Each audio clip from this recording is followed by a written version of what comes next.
Hi friends, this is RP. So, ఈరోజు 7th February 2024. రేపటికి Nifty levels ఎలా ఉంటాయి కొన్ని స్టాక్స్ కి మనం టెక్నికల్ గా లెవెల్స్ చూద్దాం. ఈరోజు నిఫ్టీ ఫ్లాట్ గా క్లోజ్ అయిందని చెప్పొచ్చు. హైయర్ లెవెల్లో కొంత సెల్లింగ్ ప్రెజర్ వచ్చింది. సో మనం టెక్నికల్ లెవెల్స్ చూద్దాం. దానికన్నా ముందుగా నిఫ్టీ 50 స్టాక్స్ లో 27 స్టాక్స్ పాజిటివ్ ఉంటే 23 స్టాక్స్ నెగిటివ్ ఉన్నాయి. సో నిఫ్టీకి పాజిటివ్ కాంట్రిబ్యూట్ చేసిన స్టాక్స్ అనుకోవచ్చు. ఇవన్నీ కూడా Reliance, SBI, Axis Bank, Bajaj Finserv, తర్వాత Asian Paint, Sun Pharma, UltraTech Cement, Nestle ఇవన్నీ కూడా పాజిటివ్ గా కాంట్రిబ్యూట్ చేస్తే నెగిటివ్ గా కాంట్రిబ్యూట్ చేసిన స్టాక్స్ లో టాప్ ఉంది హెచ్డిఎఫ్సి బ్యాంక్. హెచ్డిఎఫ్సి బ్యాంక్ లో కొంత కన్సాలిడేషన్ అవుతుంది, ఎవ్రీడే కొంత డిప్స్ వస్తూ ఉన్నాయి. దాని తర్వాత Infosys, TCS, ICICI Bank, L N T, Power Grid, Tech Mahindra, NTPC ఇవన్నీ కూడా నెగిటివ్ గా కాంట్రిబ్యూట్ చేశాయి నిఫ్టీకి. నెక్స్ట్ బ్యాంక్ నిఫ్టీ చూస్తే బ్యాంక్ నిఫ్టీ ఈరోజు కొంచెం పాజిటివ్ మూమెంటం చూపించింది. సో పాజిటివ్ గా ఒక 10 పాయింట్స్ పాజిటివ్ గా క్లోజ్ అయింది నిఫ్టీ బ్యాంక్. ఇక్కడ మనకి 8 స్టాక్స్ పాజిటివ్ ఉంటే నెగిటివ్ గా 4 స్టాక్స్ ఉన్నాయి. సో ఇది నిఫ్టీ బ్యాంక్ లో లోయర్ లెవెల్ నుంచి మంచి రికవరీ వచ్చింది అండ్ పాజిటివ్ గానే క్లోజ్ అయింది. ఇక్కడ నిఫ్టీ బ్యాంక్ లో మనకి పాజిటివ్ గా కాంట్రిబ్యూషన్ పాయింట్స్ వైజ్ గా బాగా ఎక్కువ పాయింట్స్ కాంట్రిబ్యూట్ చేసింది స్టేట్ బ్యాంక్ ఆఫ్ ఇండియా. దాని తర్వాత axis bank, Kotak bank, federal bank, PNB, IndusInd bank, AU bank, IDFC first bank. Negative contributors దాదాపు 182 పాయింట్స్ నెగిటివ్ కాంట్రిబ్యూట్ చేస్తుంది హెచ్డిఎఫ్సి బ్యాంక్ ఒకటే. దాని తర్వాత ICICI bank, bank of Baroda, Bandhan bank ఇవన్నీ కూడా నెగిటివ్ గా కాంట్రిబ్యూట్ చేశాయి. నెక్స్ట్ మనం టెక్నికల్ చార్ట్ చూద్దాం. సో ఇది మనం నిన్న వేసుకున్న లెవెల్స్ ఇవన్నీ కూడా. సో ఈ రోజు ఓపెనింగ్ ఎగ్జాక్ట్లీ మన రెసిస్టెన్స్ లెవెల్ దగ్గరే ఓపెన్ అయింది. 22,045 మనం రెసిస్టెన్స్ అనుకున్నాం. ఆల్మోస్ట్ ఇదే లెవెల్ దగ్గర ఈరోజు ఓపెన్ అయింది. అయితే ఓపెన్ అయిన తర్వాత సస్టైన్ కాలేదు, కంటిన్యూస్ గా డ్రిఫ్ట్ అయింది. సో మనం గతంలో అనుకున్న రెసిస్టెన్స్ లెవెల్ ఇది. సో మనం నిన్న ఇది క్రాస్ అయితే ఈ లెవెల్ అనుకున్నాం. సో ఓపెనింగ్ ఈ లెవెల్ దగ్గరికి వచ్చేసింది. అక్కడి నుంచి ఫాల్ అయ్యి మళ్ళీ ఈ లెవెల్ దగ్గరికి వచ్చింది. క్లోజింగ్ మళ్ళీ ఇక్కడే క్లోజ్ అయింది. సో నిన్న ఎక్కడైతే మనకి క్లోజ్ అయిందో ఆల్మోస్ట్ అదే లెవెల్ దగ్గర ఈరోజు క్లోజ్ అయింది. సో 21,930 లెవెల్స్ లో పెద్దగా మార్పు లేదు. మన కీ లెవెల్లో కొంచెం మార్పు వచ్చింది, అదొక్కటి మనం గమనిద్దాం. సో ఇప్పటికి కూడా హైయర్ లెవెల్లో 2245 ఇది రెసిస్టెన్స్ లాగానే ఉండే అవకాశం ఉంది. సో డౌన్ సైడ్ మాత్రం ఇప్పుడు ఇమీడియట్ సపోర్ట్ 21,810 ఇది మనకి వీక్లీ పివోట్ లెవెల్. ఇది కొంత టెక్నికల్ గా సపోర్ట్ ఉండే అవకాశం ఉంది. మన కీ లెవెల్ ఒకసారి చూద్దాం. మన కీ లెవెల్ వచ్చి ఇప్పుడు 21,650. సో 21,800 తర్వాత 21,730 తర్వాత 21,650 ఈ మూడు కూడా మనకి డౌన్ సైడ్ సపోర్ట్ పాయింట్స్ లాగా ఉంటాయి. సో నెక్స్ట్ మనకి రెసిస్టెన్స్ పాయింట్స్ మనం ఇందాక అనుకున్నట్టే 22,045 దాన్ని బ్రేక్ చేస్తే 22,130. సో వన్స్ 22,130 క్రాస్ చేసి దానిపైన సస్టైన్ గా ఉంటే మాత్రం ర్యాలీ స్ట్రాంగ్ ఉండొచ్చు నిఫ్టీలో. నెక్స్ట్ బ్యాంక్ నిఫ్టీ లెవెల్స్ చూద్దాం. సో ఇది bank Nifty daily candle stick chart. మనం నిన్న వీడియోలో కూడా అనుకున్నాం మన కీ లెవెల్ ఇంపార్టెంట్ లెవెల్ అని. ఈ రోజు కూడా ఈ లెవెల్ ని టెస్ట్ చేసిన తర్వాత మళ్ళీ ర్యాలీ వెళ్ళింది. లాస్ట్ 3 డేస్ నుంచి కూడా మన కీ లెవెల్ ని టెస్ట్ చేసి అక్కడ సపోర్ట్ తీసుకుంటుంది. సో ఇది కొంచెం మనకి జాగ్రత్తగా గమనించాల్సిన లెవెల్ అనుకోవచ్చు. 45,680 దీనికన్నా కింద క్లోజ్ అయితేనే మనకి ప్రాబ్లం, అదర్వైజ్ కొంత కన్సాలిడేట్ అయ్యే అవకాశాలు కనపడుతున్నాయి. బట్ లోయర్ లెవెల్లో కొంత సపోర్ట్ ఇస్తుంది కానీ బట్ హైయర్ లెవెల్లో మాత్రం ప్రైస్ సస్టైన్ కావట్లేదు. ఇప్పుడు ఇమీడియట్ రెసిస్టెన్స్ అగైన్ 45,980 అది ఇమీడియట్ గా రెసిస్టెన్స్ ఉండే అవకాశమే ఉంది. దాని తర్వాత 46,230 అది మంత్లీ పివోట్ లెవెల్. సో ఇవి స్ట్రాంగ్ రెసిస్టెన్స్ ఉండొచ్చు. డౌన్ సైడ్ అగైన్ 45,680 మనకి టెక్నికల్ సపోర్ట్ లెవెల్, మన కీ లెవెల్ కూడా అదే. వన్స్ ఇది బ్రేక్ అయితే మాత్రం టువర్డ్స్ 45,000 వరకు డౌన్ సైడ్ కి రావచ్చు. నెక్స్ట్ మనం స్టాక్ ఫ్యూచర్స్ యాక్టివిటీస్ చూద్దాం.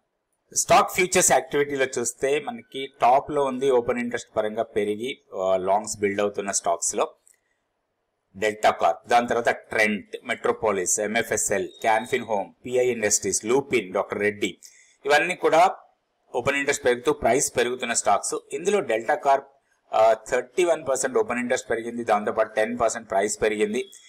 ట్రెంట్ 19% ప్రైస్ పెరిగి 24% ఓపెన్ ఇంట్రెస్ట్ పెరిగింది. మెట్రోపాలిస్, ఎంఎఫ్ఎస్ఎల్, క్యాన్ ఫినోమ్స్ లో కూడా ఓపెన్ ఇంట్రెస్ట్ బాగా పెరిగి దాంతోపాటు ప్రైస్ పెరిగినాయి. ఈ స్టాక్స్ ని మన రేడార్ లో పెట్టుకుని టెక్నికల్ లెవెల్స్ ప్రకారం చూడొచ్చు. అయితే డెల్టా కార్ప్ లో కొంత ప్రాబ్లం రావచ్చు, ఎందుకంటే ఎఫ్&ఓ బ్యాన్ లోకి వెళ్ళే అవకాశాలు కనపడుతున్నాయి. మార్కెట్ వైజ్ పొజిషన్ లిమిట్ చాలా ఎక్కువ ఉంది. మేబీ ఇది ఎఫ్&ఓ బ్యాన్ లోకి వెళ్ళొచ్చు. మిగిలిన స్టాక్స్ ని మనం చూడొచ్చు. ట్రెండ్ లో ఇంకా స్ట్రాంగ్ మూమెంటమే ఉండే అవకాశం ఉంది. దాంతో పాటుగా ఎంఎఫ్ఎస్ఎల్, తర్వాత మెట్రోపాలిస్, క్యాన్ ఫినోమ్స్ ఈ స్టాక్స్ అన్నింటిలో కూడా కొంత పాజిటివ్ మూమెంట్ ఉండడానికి అవకాశం ఉంది నెక్స్ట్ కొన్ని సెషన్స్ కి. నెక్స్ట్ షార్ట్స్ బిల్డప్ అవుతున్న స్టాక్స్ లో కూడా చూద్దాం. ఈ షార్ట్స్ బిల్డ్ అవుతున్న స్టాక్స్ లో ఓపెన్ ఇంట్రెస్ట్ బాగా పెరిగి ప్రైస్ డౌన్ అవుతున్న స్టాక్స్ ఇవన్నీ కూడా. ఇందులో మనకి బర్జర్ పెయింట్ ఓపెన్ ఇంట్రెస్ట్ బాగా పెరిగింది కానీ ప్రైస్ పెద్దగా పడలేదు. తర్వాత నోవిన్ ఫ్లోరిన్ కొంచెం డౌన్ అవడానికి ఎక్కువ అవకాశాలు కనపడుతుంది. ఓపెన్ ఇంట్రెస్ట్ దాదాపు 25.6% పెరిగింది. దాంతోపాటు ప్రైస్ ఆల్మోస్ట్ 4.9% డౌన్ అయింది. తర్వాత ఐఈఎక్స్, బ్యాంక్ ఆఫ్ బరోడాలో కొంత ప్రాఫిట్ బుకింగ్ జరుగుతున్నట్టుగా కనపడుతుంది. అదేవిధంగా పవర్ గ్రిడ్ లో కూడా కొంత ప్రాఫిట్ బుకింగ్ జరుగుతుంది. City union bank, Godrej CP, Petronet, తర్వాత యూబిఎల్, బిర్లా సాఫ్ట్ వీటన్నిటిలో కూడా కొంత ప్రైస్ డ్రాప్ అవుతూ ఓపెన్ ఇంట్రెస్ట్ పెరుగుతూ ఉంది. ఈ స్టాక్స్ లో మనం కొంచెం కాషియస్ అప్రోచ్ లో ఉండాల్సిన అవసరం అయితే ఉందనుకోవచ్చు. నెక్స్ట్ మనం ప్రతిరోజు 2 స్టాక్స్ కి టెక్నికల్ గా లెవెల్స్ చూస్తున్నాం. ఈ రోజు కూడా 2 స్టాక్స్ తీసుకొని వాటికి టెక్నికల్ గా లెవెల్స్ చూద్దాం. ఈ స్టాక్ వచ్చి ట్రెండ్ లో డీసెంట్ మూవ్ వచ్చింది.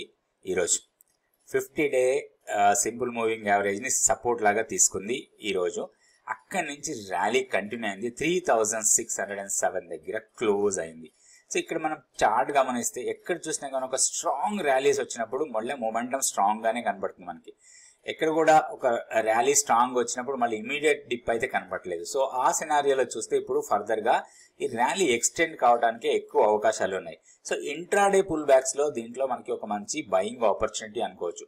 ఇప్పుడు మనం ఈ రోజు మూమెంట్ ని మనం ఫిబొనాచి రేషియోస్ తీసుకుంటే ఈ రోజు ఏదైతే అప్ నుంచి డౌన్ నుంచి అప్ వరకు వెళ్ళిందో, సో దీంట్లో మనకి ఒక ఇంపార్టెంట్ లెవెల్ ని నోట్ చేసుకోవచ్చు. మనం ఎప్పుడైనా ఇలా హ్యూజ్ మూమెంటం వచ్చిన స్టాక్స్ లో ఒక పుల్ బ్యాక్ కోసం ప్లాన్ చేసినప్పుడు ఆ టోటల్ రీట్రేస్మెంట్ లో 38.2% రీట్రేస్మెంట్ లెవెల్ కి వస్తే మాత్రం అది ఒక మంచి ఆపర్చునిటీ లాగా ఉంటుంది మనం లాంగ్ ఎంట్రీ కావడానికి.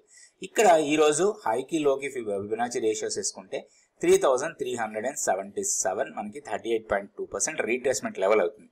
ఇది మనకి ఒక మంచి ఎంట్రీ లెవెల్ లాగా ప్లాన్ చేసుకోవచ్చు.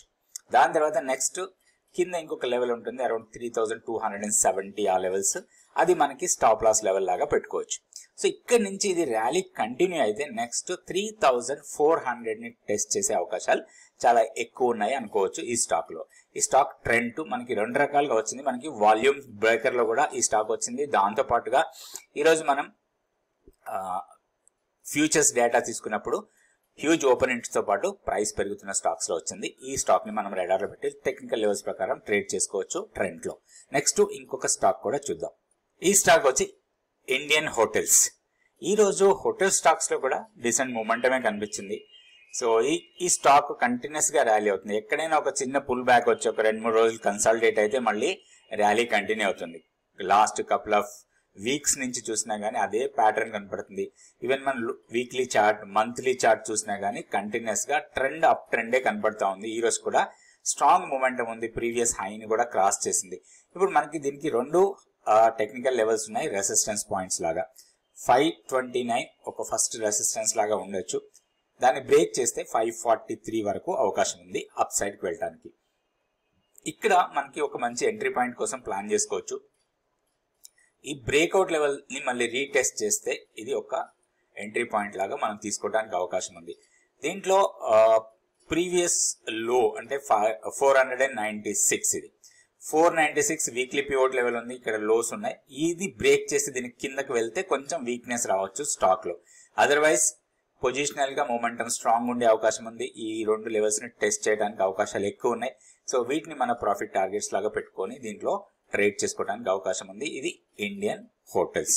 రేపు వీడియోలో మళ్ళీ 2 స్టాక్స్ నిఫ్టీ, బ్యాంక్ నిఫ్టీ గురించి చూద్దాం. థ్యాంక్ యూ అండి. Thank you so much for watching this video.